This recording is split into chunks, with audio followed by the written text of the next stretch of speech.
নানা প্রতিকূলতার মধ্যেও দেশের প্রধান রপ্তানি পণ্য তৈরি পোশাকের রপ্তানি বাড়ছে। যদিও গত বছর শ্রমিক বিক্ষোভ আন্দোলনে কারখানা বন্ধ, মজুরির আন্দোলন সহ বিভিন্ন সংকটে পড়েছিল এ খাত, তবে এখনই শিল্পের সংকট কাটতে শুরু করেছে। যুক্তরাষ্ট্র ও ইউরোপে পোশাক রপ্তানিতে ভালো করছে বাংলাদেশ। রপ্তানি হওয়া ৬৯% তৈরি পোশাকের গন্তব্য হয়ে উঠেছে এখন দুই বাজার। গত 7 মাসের রপ্তানি প্রবৃদ্ধি পর্যালোচনা করলে দেখা যায় এই দুই বাজারে উচ্চ প্রবৃদ্ধি হয়েছে।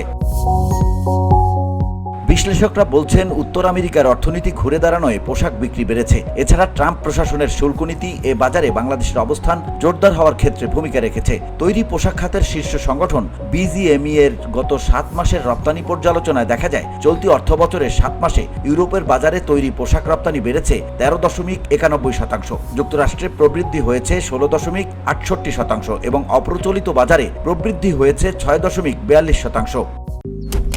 মালয়েশিয়ান প্রযুক্তিতে তৈরি অত্যাধুনিক cleaning machine modern vacuum cleaner যে কোনো ধরনের ধুলো ময়লাকে পরিষ্কার করে ঘরকে করে তুলুন চকচকে ও আকর্ষণীয়।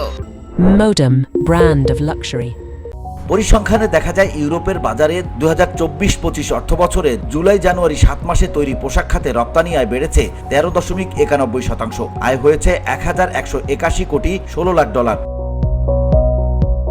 এই সময়ে যুক্তরাষ্ট্রে প্রবৃদ্ধি হয়েছে 16.68%। আয় হয়েছে $447 কোটি 27 লাখ ডলার। এর আগের বছরের এই সময়ে আয় ছিল $384 কোটি dollar.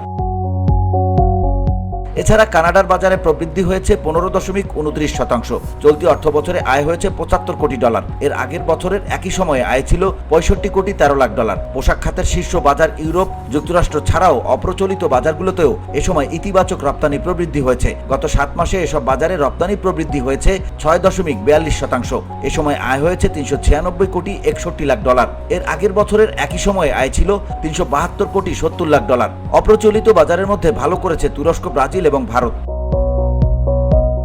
Bangladesh knitwear manufacturers and exporters অ্যাসোসিয়েশনের নির্বাহী সভাপতি ফজলে শামীম এহসান বলেন, রপ্তানি ইতিবাচক হওয়ার কারণে আমাদের ওপর বায়ারদের আস্থা। সাময়িক সময়ের জন্য হয়তো অর্ডার কমে, অনেক সময় অর্থনৈতিক মন্দার কারণে তারা আমাদের থেকে পণ্য কেনে না। এরপর সারা বিশ্বে যখন রপ্তানি বাড়ে তখন আমাদের দেশে সবার আগে রপ্তানি বাড়ে। VOD Bangla news desk.